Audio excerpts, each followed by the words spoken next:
My fiance's old friend crashed our engagement party, exposing her secrets, manipulations, and lies. I walked out, and now she's begging me to reconsider.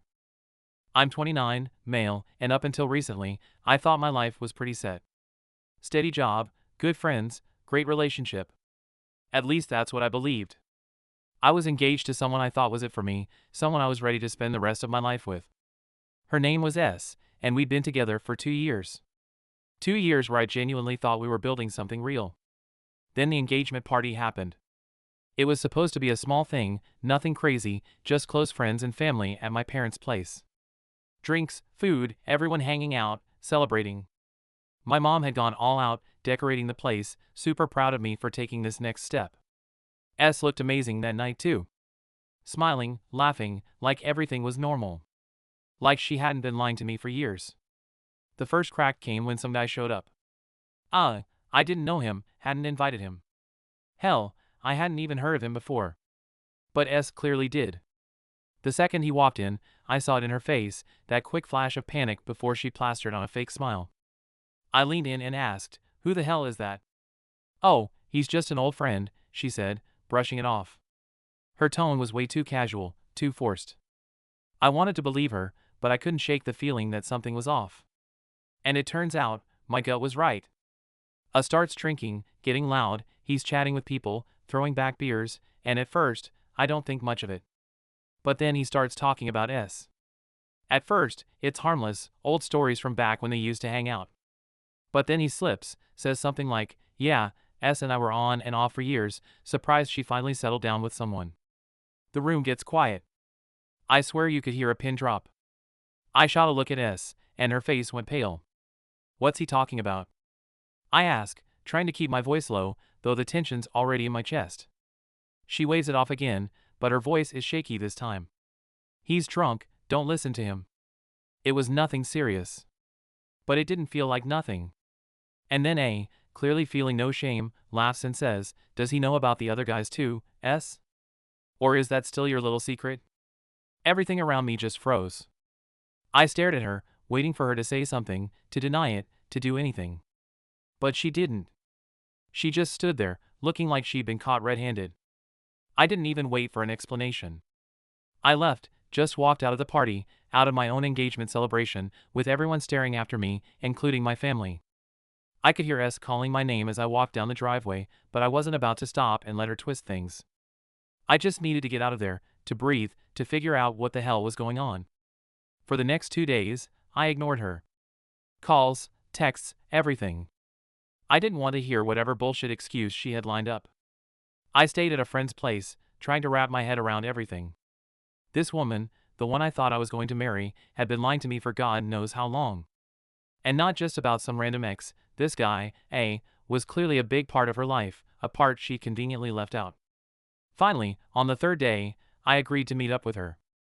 We sat down in a coffee shop, and the first thing out of her mouth wasn't even an apology.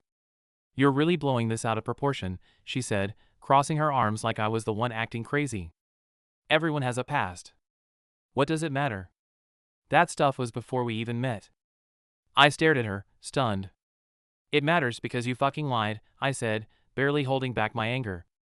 "You told me your past relationships were casual. Clearly, that was a lie. How am I supposed to trust you now?" She rolled her eyes, like she couldn't believe I was making this into such a big deal. I didn't think it was worth bringing up. "It's not like I'm with him now, right?" I couldn't believe the audacity. "You didn't think it was worth telling me that you were still seeing him when we started dating? Or about the others he mentioned?" She shook her head, like it was all some big misunderstanding. "I didn't want to hurt you. I was trying to protect you. Those relationships didn't matter to me. They were just part of my past." That's when it hit me. She didn't feel bad for lying. She felt bad that she got caught. And now, instead of owning up to it, she was trying to turn it around on me like I was overreacting. I stood up. "We're done. I'm not marrying someone I can't trust." That's when the waterworks started. She started crying, saying I was throwing away 2 years of our life together over something stupid. She even grabbed my arm, pleading with me. "Please, don't do this. We can work through this. You're seriously going to everything because of some guy from my past?" But I wasn't buying it. I pulled my arm away and walked out, leaving her sitting there with tears running down her face. I wasn't about to let her manipulate me into staying. That should have been the end of it. But it wasn't. Not by a long shot. First, she started calling all of our mutual friends, telling them her side of the story. Suddenly, I was the bad guy. The one who couldn't handle her having a history. She made it sound like I was being unreasonable. Like I was some controlling asshole who wanted her to have no life before me. I got texts from people saying, "Come on, man. Everyone has a past. Why are you being so harsh on her? And she's really sorry. You should give her another chance." What they didn't get, what S clearly wasn't telling them, was that this wasn't just about her past. It was about trust. She lied, plain and simple. And I couldn't look past that. My real friends, the ones who knew me, backed me up. They saw right through her bullshit. But the fact that she was out there, twisting the narrative to make me look like the villain? It pissed me off. She couldn't just own up to what she'd done. Instead, she had to make me the bad guy so she could play the victim. And when that didn't work, she showed up at my apartment. I was sitting on the couch, minding my own business, when there was a knock at the door. I opened it, and there she was, standing there with a suitcase, eyes red and puffy, like she'd been crying for hours. "What the hell are you doing here?" I asked, immediately annoyed. "I don't have anywhere else to go," she said, her voice cracking. "I can't stay with my parents. They don't understand. Please, just let me stay for a few days. I need time to figure things out." I couldn't believe the audacity. "You think I'm going to let you stay here after everything? No, you need to leave." She started crying again, right there in the hallway. "Please, just let me in. We were supposed to live together. This was supposed to be our place. I just need time to make things right." I stood there, staring at her, not budging. "You can cry all you want, but you're not staying here. We're done. You need to get that through your head." She didn't. She stood there, sobbing, making a scene. Neighbors were starting to peek out of their doors, probably wondering what the hell was going on. But I didn't care. I wasn't about to let her manipulate me with her tears. Eventually, she gave up. She wiped her face, grabbed her suitcase, and left. But not before giving me this look. Like she couldn't believe I was actually standing my ground. Like I was the one being heartless. I thought that would be the end of it. But then came the final straw. A few days later, she called me up. And this time, her tone was completely different. "You realize we've already put down deposits for the wedding, right?" she said, her voice cold. "The venue, the caterers, everything. My parents put up the money? You think you can just walk away from that?" It was all about the money now. She was trying to guilt trip me into staying, using the fact that her parents had spent money on the wedding as leverage.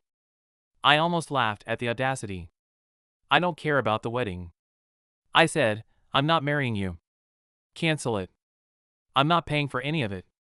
She tried to argue, saying we'd lose thousands of dollars, that it was irresponsible to just throw everything away. But I didn't care. At that point, I just wanted out.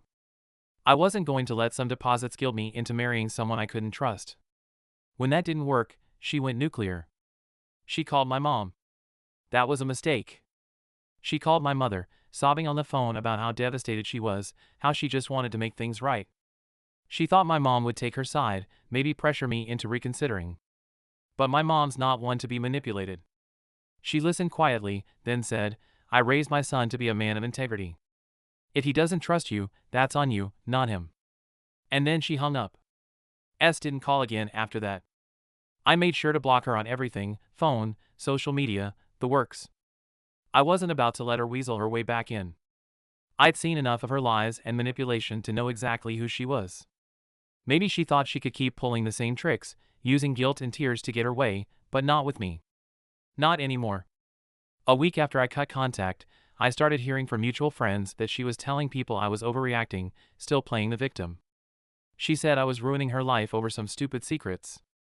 As if trust wasn't the foundation of a relationship. But I didn't care. I was done with her. She could spin whatever story she wanted, but I knew the truth. In the end, I learned the hard way that love without trust isn't love at all. It's a performance, a lie you tell yourself to avoid facing the truth. And the truth was, she wasn't who I thought she was. And no amount of crying, manipulation, or or guilt trips was going to change that. If there's anything to take away from this, it's this. Trust your gut, and don't let anyone, no matter how much you love them, make you doubt your own self-worth. You deserve better than lies. Oh, and if you're looking for more drama, I've got plenty of it. Hit subscribe, and I'll keep the stories coming.